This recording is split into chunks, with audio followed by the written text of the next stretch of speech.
एक double murder के case में एक किलिंग होती है उत्तराखंड के अंदर, और उस किलिंग में अरेस्ट होता हूँ मैं, ठीक है। तो इसमें उस टाइम यूपीए की गवर्नमेंट थी, और यूपीए की गवर्नमेंट डिसाइड करती है, वहाँ की पुलिस और दिल्ली पुलिस और यूपी से कुछ बुलाए हुए, कि इस किलिंग के पीछे इसका हाथ है करके। तो कैसे, क्यों आपको ही क्यों पकड़ा? राजू पारगाई और अमित आर्या केस पर। ये दोनों कौन थे? एक्चुअली दोनों, अगर आप रिकॉर्ड देखो तो दोनों के हिसाब से एज ए गवर्नमेंट रिकॉर्ड में दोनों एक बड़े गैंगस्टर्स हैं, ठीक है। दोनों बड़े गैंगस्टर्स, और कई केसेस हैं उनके ऊपर। मर्डर्स केस तो आम बात है, ठीक है, लेकिन कुछ आर्म्स डीलिंग्स पर भी हाथ है इनका। ओके, तो इलीगली वेपन स्मगल करते थे। वेपन्स और मर्डर्स तो आम बात थी, मर्डर्स वगैरह तो बहुत हैं। और इससे जब इनकी किलिंग हुई तो इनके ऊपर ये दोनों मर गए? दोनों मर गए, एक ही बुलेट से वन शॉट, एक बुलेट से दो लोग मरे? 2 आदमी, 1 bullet in 2 man kill sir. एक ही गोली से दोनों आदमी। ये कैसे हुआ? अब ये जो भी जिसने किल किया होगा उसी को पता होगा सर। तो इस केस पर मुझे अरेस्ट, एक ही गोली से दोनों आदमी मरे हैं सर, सिंगल बुलेट से।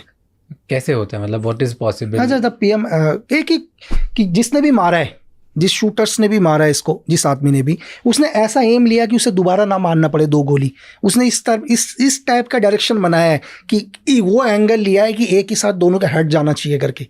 दोनों के हेड एक साथ एक ही गोली से। और कैसे पॉसिबल है? मान लो अगर ये 2 लोग हैं तो सामने से दोनों नहीं, तो फिर वो एंगल वैसा लेगा ही नहीं ना सर, साइड से रहते। एज ए थ्योरी के हिसाब से अगर जैसे मैं करूं तो एग्जांपल के लिए आप और मैं बैठा हूं, ये मैं और आप हैं अभी सामने, एक दूसरे के सामने बैठे हुए। अगर कोई स्नैपर होगा, अगर मेरी थ्योरी के हिसाब से अगर कोई चलता है तो 100% या तो आपके बैक से मुझे मारेगा या मेरे बैक से आपको मारेगा, दाएं बाएं से नहीं मारेगा, ठीक है। क्योंकि एक गोली मारने के बाद वो रीलोड करेगा तो इतनी देर में मैं रेडी हो जाऊंगा, सेकंड्स के फर्क में। तो उसने जो भी एंगल बनाया है, या तो आपके 360 डिग्री बैक पर बनाया उसने, ठीक है, या मेरे 360 बैक पर बनाया, तो जो भी उसने पॉइंट रखा, उसने दोनों का हेड एक ही गोली से पॉइंट रखा है सर। तो उस हेड से फिर इस हेड से पार एक ही, तो ये एक की अगर आप तो पावरफुल स्नाइपर नहीं, गोली बहुत पावरफुल है सर। गोली के अंदर क्या होता है आपको डिपेंड करता है गोली का रेंज क्या है। हर गोली का अपना रेंज होता है दुनिया के, ठीक है। आप एक पिस्टल से फायर करते हैं तो पिस्टल का रेंज है 15 मीटर सर।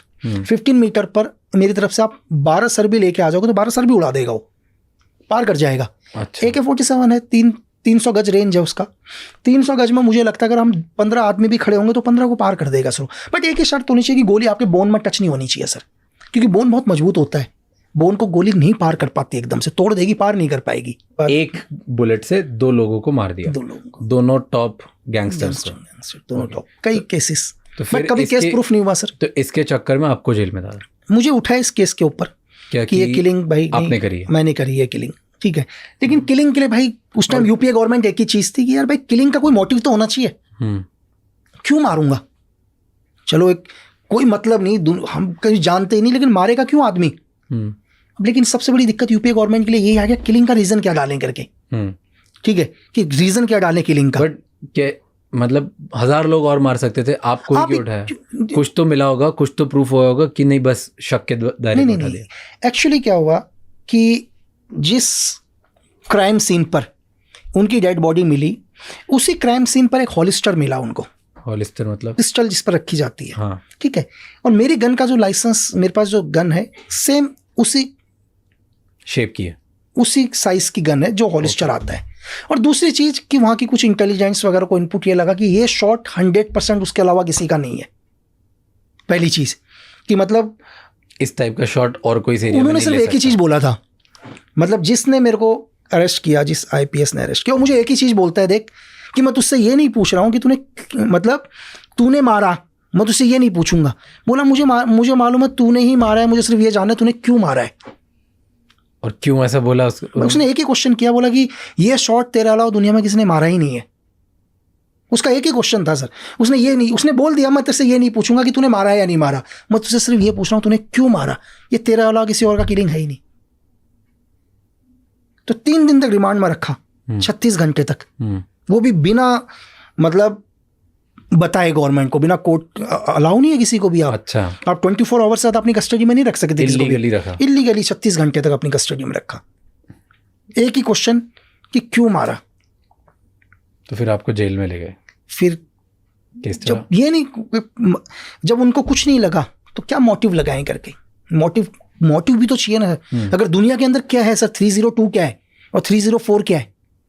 302 और 304 में क्या फ़र्क है? अगर कोई, जरूरी नहीं है कि हर किलिंग 302 ही हो। क्या होता है 302 और 304? 302 क्या है?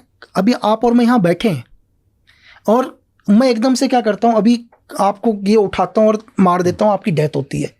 ये जाएगा, ये कोर्ट में 302 ही लगेगा अभी मेरे ऊपर। जो एक FIR दर्ज होगी, चार्जशीट होगी, वो 302 की ही दर्ज है, क्योंकि मेरे कहने से आप मरे हो। लेकिन कोर्ट में ये प्रूफ हो जाएगा कि जब मैं यहाँ पर आपसे पॉडकास्ट करने आया था, मेरा इरादा आपको मारने का नहीं था, मैं तो पॉडकास्ट करने आया था यहाँ पर, ठीक है। तो रैंडमली कुछ ऐसा हुआ कि मुझे गुस्सा आया और मैंने आपको मारा और आप मर गए, तो ये हत्या हुई, लेकिन गैर इरादन हत्या हुई। ओके, मतलब अनइंटेंशनल। मेरा इंटेंशन तो नहीं था ना पहले से, लेकिन यहाँ पर हो गया। तो ये 304 है। तो 304 में आदमी को लाइफ टाइम नहीं है, 3 साल से लेकर 10 साल की सजा है। लेकिन किसी आदमी का इंटेंशन ही आपको मारने का है, तो वो 302 है। 302 है ना सर, मोटिव। 30 का जो सबसे इंपॉर्टेंट चीज़ है, वो मोटिव क्या है मारने का। अगर मैं घर से ये सोच के आया हूँ कि मुझे आपको मारना है, तो 302 है ना। लेकिन वो क्यों है, आपको ये भी प्रूफ करना पड़ेगा क्यों। या तो मैं पागल तो नहीं हूं ना, तो कोई ना कोई तो रीजन देना पड़ेगा ना आपको। मोटिव से आपको डाला अंदर? मोटिव था ही नहीं उनके पास कुछ भी, तो इसीलिए छोड़ दिया। बस लास्ट में छोड़ने में भी 4 साल लग गए सर।